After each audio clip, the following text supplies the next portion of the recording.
अस्सलाम वालेकुम dear student. आज का जो हमारा टॉपिक है वो chapter number 12 coordination and control में से है human nervous system. First of all तो हमें ये पता होना चाहिए कि ह्यूमन नर्वस सिस्टम होता क्या है। बच्चे, ये एक ऐसा कॉम्प्लेक्स नेटवर्क है जो कि न्यूरॉन से मिलकर बना हुआ होता है, ठीक है। और ये क्या करता है, ट्रांसमिट करता है सिग्नल्स को थ्रू आउट द बॉडी। यानी वो कॉम्प्लेक्स नेटवर्क एक राब्ते का सिस्टम हम उसे कह सकते हैं कि जिस्म के दरमियान एक राब्ता रखने वाला जो है वो निज़ाम है। और किस पर मुश्तमिल है? न्यूरॉन्स पर मुश्तमिल है। अब न्यूरॉन्स का काम क्या होता है? वो सिग्नल्स को जो है वो ट्रांसमिट करते हैं, कंडक्ट करवाते हैं throughout the body, enabling the communication. और उनके दरमियान कम्युनिकेट करवाते हैं, किसके दरमियान? Like brain, spinal cord and different यानी कि बॉडी पार्ट्स के दरमियान। ये कॉम्प्लेक्स जो नर्वस सिस्टम है ह्यूमन का और अदर जो जितने भी हायर एनिमल्स हैं, इसके दो मेन पार्ट्स होते हैं, दो मेन कंपोनेंट्स होते हैं। इसको दो मेन कंपोनेंट्स में जो है वो डिवाइड किया जाता है। एक हमारे पास है सेंट्रल नर्वस सिस्टम, दूसरा हमारे पास है पेरिफेरल नर्वस सिस्टम। जैसा कि सेंट्रल नर्वस सिस्टम, सेंटर का मतलब ही क्या होता है? मरकज़ी, ठीक है। सेंटर, मरकज़ी। अब ये किस पर मुश्तमिल होता है? ब्रेन और स्पाइनल कॉर्ड पे। और जो पेरिफेरल नर्वस सिस्टम है वो किस पर मुश्तमिल होता है? नर्व पे। अब बच्चे, नर्व सेल्स और नर्व दोनों मुख्तलिफ हैं। नर्व एक टिश्यू है और नर्व सेल बजाते खुद एक सिंगल सेल है, ठीक है। अब जैसे कि डायग्राम आपको नज़र आ रही है, डायग्राम में देखें। अब हमने कहा human nervous system consist of the two main components. First one is the central nervous system and the second one is the peripheral nervous system. Central nervous system, ये जो आपको ग्रीन कलर का बिल्कुल दरमियान में नज़र आ रहा है, ब्रेन और स्पाइनल कॉर्ड, ये आपके पास सेंट्रल नर्वस सिस्टम है, मरकज़ी।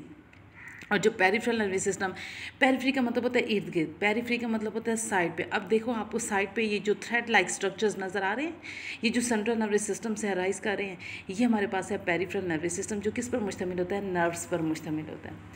अब सेंट्रल नर्वस सिस्टम में ब्रेन और स्पाइनल कॉर्ड आ रहे हैं और पेरिफेरल नर्वस सिस्टम में नर्व्स आ रहे हैं। अगर देखा जाए, ये तीनों जो कंपोनेंट्स हैं ये किससे मिलके बने हुए हैं? ये न्यूरॉन से मिलके बने हुए हैं। ये किससे मिलके बने हुए हैं? न्यूरॉन से। अब ब्रेन तो क्या है कि बेसिक एक कोऑर्डिनेटर का काम कर रहा होता है, ब्रेन और स्पाइनल कॉर्ड होते हैं, ठीक है। अब कोऑर्डिनेटर कोऑर्डिनेशन का काम कर रहा है। ये जो पेरिफेरल नर्वस सिस्टम है, इसमें जो नर्व्स होती हैं ये क्या करती हैं? ये मैसेज को जो है वो कैरी करती हैं, receptors to coordinator, coordinator to effector. यानी ये भी न्यूरॉन से मिलकर बनी हुई है। न्यूरॉन्स जो है वो अपना काम कर रहे होते हैं, कहाँ से? रिसेप्टर से कोऑर्डिनेटर तक मैसेज को ला रहे हैं, यानी नर्व इम्पल्स कंडक्ट करवा रहे हैं, फिर कोऑर्डिनेटर से इफेक्टर तक लेके जा रहे हैं। तो ये न्यूरॉन्स नर्व्स भी बना रहे हैं, ये ब्रेन और स्पाइनल कॉर्ड भी बना रहे हैं।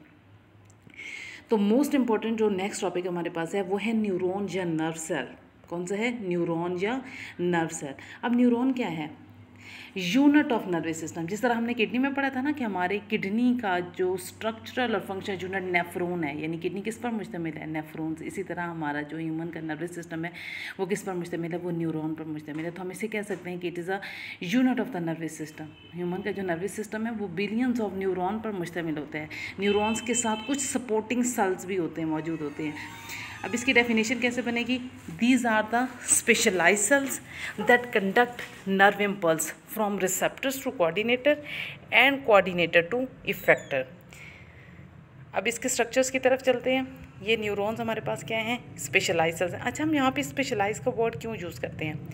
देखिए, बाकी सेल्स भी हैं एनिमल सेल्स में, और न्यूरॉन्स को हम स्पेशलाइज इस वजह से कहते हैं कि न्यूरॉन्स का जो स्ट्रक्चर है वो बाकी सेल से डिफ़र कर रहा होता है। डायग्राम में आप देख भी सकते हैं, यहाँ पे हमने न्यूरॉन का स्ट्रक्चर जो है वो ड्रॉ किया हुआ है। अब देखें, न्यूरॉन का जो स्ट्रक्चर है वो कुछ इस टाइप का होता है और ये डिफ़र है बाकी जो एनिमल्स के सेल्स होते हैं।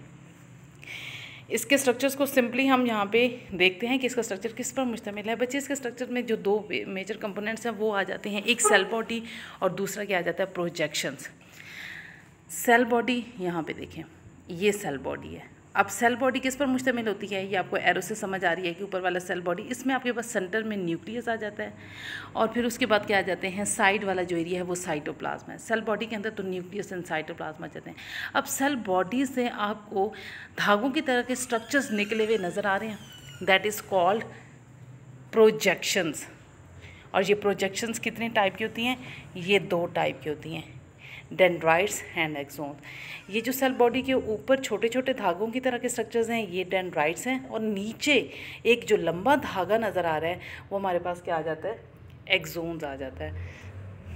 अब इनमें फ़र्क क्या आ जाता है, डेंड्राइट्स जो है ना, एरो जैसा कि शो कर रहे हैं कि डेंड्राइट्स क्या करते हैं, मैसेज को टुवर्ड्स द सेल बॉडी लेके आते हैं, और एक्सॉन्स जो हैं वो मैसेज को अवे फ्रॉम द बॉडी जो है वो लेके जा रहे होते हैं।